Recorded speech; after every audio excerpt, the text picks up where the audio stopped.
Every child's success story starts here. Every student who steps into Success School shines with brilliance, sculptured by teachers, polished to perfection. अस्सलाम वालेकुम नाज़रीन, आइए डालते हैं हमारे देश की राजधानी नई दिल्ली और उत्तर प्रदेश से कुछ खास खबरों पर।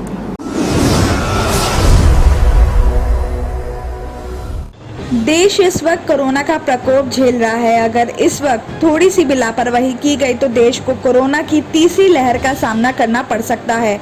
दिल्ली के एम्स के डायरेक्टर डॉक्टर रणदीप गुलेरिया ने कहा कि देश में तीसरी लहर का परिणाम काफी ज्यादा बुरा आ सकता है। इस बार बच्चे भी इस वायरस की चपेट में आ सकते हैं। उन्होंने आगे कहा है कि बच्चों को सेफ रखने के लिए भारत में इस्तेमाल हो रहे दोनों वैक्सीनेशन का ट्रायल हो रहा है। उन्होंने बताया कि कोवैक्सीन को 12 साल से ज्यादा उम्र के बच्चों को दिया जा सकता है। हालांकि अगले कुछ दिनों के बाद इन सभी ट्रायल के डाटा हमारे सामने आ जाएंगे।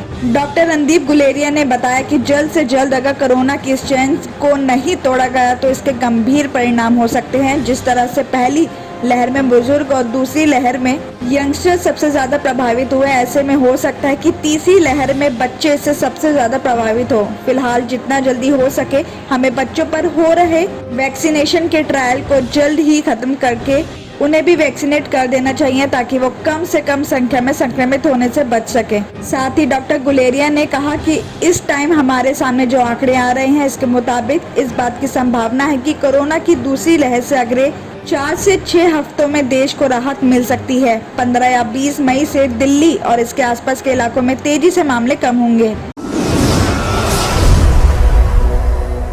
कोरोना का प्रकोप झेल रही दिल्ली ऑक्सीजन ही नहीं वैक्सीन की कमी से भी जूझ रही है। कई केंद्रों पर लोगों के वैक्सीनेशन की फैसिलिटी भी बंद हो गई है।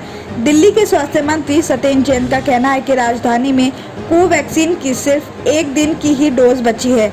केंद्र सरकार से वैक्सीन की जल्द सप्लाई करने की मांग की गई है। स्वास्थ्य मंत्री ने कहा कि दिल्ली में कोविशील्ड वैक्सीन का सिर्फ 3 से 4 दिन का ही स्टॉक बचा हुआ है।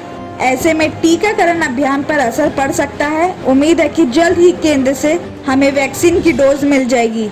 सत्येंद्र जैन ने साथ ही दिल्ली में लगातार बेड की बढ़ाने की बात पर कहा कि दिल्ली सरकार लगातार बेड की संख्या को बढ़ा रही है। जीटीबी हॉस्पिटल से जोड़े जाने वाले कोविड हॉस्पिटल में 500 आईसीयू बेड का काम लगभग पूरा हो गया है और गुरुद्वारा रकाबगंज साहिब में भी 400 बेड का कोविड केयर केंद्र शुरू हो चुका है। कोरोना की सिचुएशन पे उन्होंने कहा कि बीते कुछ दिनों से कोरोना के डेली मामलों में कमी आ रही है, साथ ही संक्रमण दर भी कम हो रही है।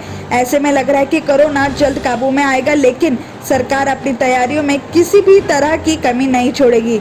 तो वहीं ऑक्सीजन की फैसिलिटी को लेकर भी सत्येंद्र जैन ने कहा कि हमें आशा है कि केंद्र सरकार दिल्ली को अलॉट की गई पूरी ऑक्सीजन उपलब्ध करवाएगी। इससे राजधानी में ज्यादा बेड बढ़ाने में मदद मिलेगी। दिल्ली के उप मुख्यमंत्री मनीष सिसोदिया ने केंद्र सरकार की आलोचना करते हुए कहा कि दिल्ली ने केंद्र सरकार को 1.34 करोड़ वैक्सीन की डोज का ऑर्डर किया था, लेकिन केंद्र ने सिर्फ 3.5 लाख वैक्सीन ही दी है। उन्होंने कहा कि जिस टाइम देश में कोरोना से हाहाकार मचा हुआ था उस दौरान केंद्र ने 6.5 करोड़ वैक्सीन विदेशों में बेच दी। मनीष सिसोदिया ने कहा कि जब अप्रैल में केंद्र सरकार ने तय किया था कि वैक्सीन कंपनियां राज्यों को सीधे वैक्सीन बेच सकती है, तब दिल्ली सरकार ने वैक्सीन कंपनी को 1.34 करोड़ वैक्सीन का ऑर्डर दिया जो 18 से 45 साल के लोगों को लगाया जाना था। लेकिन वैक्सीन मिलने के बजाय केंद्र सरकार का लेटर मिला जिसमें साफ लिखा हुआ था कि दिल्ली को सिर्फ 3.59 लाख वैक्सीन ही मिलेगी, जिसमें 92,840 कोवैक्सीन और 2,67,690 कोविशील्ड वैक्सीन होंगी। मनीष सिसोदिया ने आगे कहा कि केंद्र सरकार ही ये तय कर रही है कि विदेशों को कितना वैक्सीन बेचना है और देश में राज्यों को कितना वैक्सीन देना है।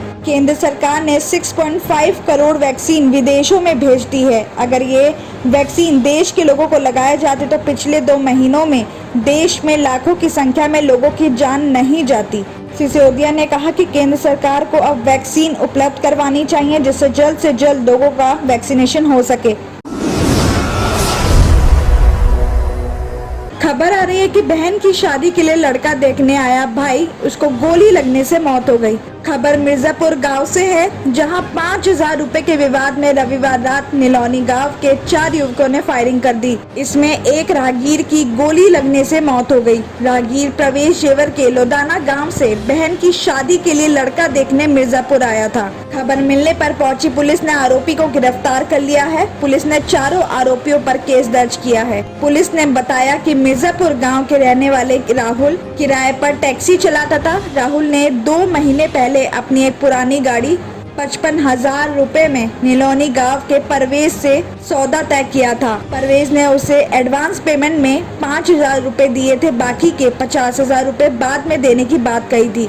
आरोप है कि बाद में परवेज ने गाड़ी लेने से मना कर दिया। इसके बाद परवेज ने गाड़ी देकर राहुल से एडवांस पेमेंट में दिए 5,000 रुपए वापस देने को कहा। राहुल ने कुछ दिन बाद रुपए लौटाने की बात कही। आरोप है कि इससे नाराज परवेज अपने साथी सुबोध, कपिल और कुशल पाल को लेकर रविवार रात 8 बजे गांव पहुंच गया। आरोपियों ने रुपए देने को कहा तो राहुल ने पैसों की कमी बताते हुए बाद में हिसाब करने को कहा। इस बात पर आरोपी भड़क गए और उन्होंने फायरिंग कर दी।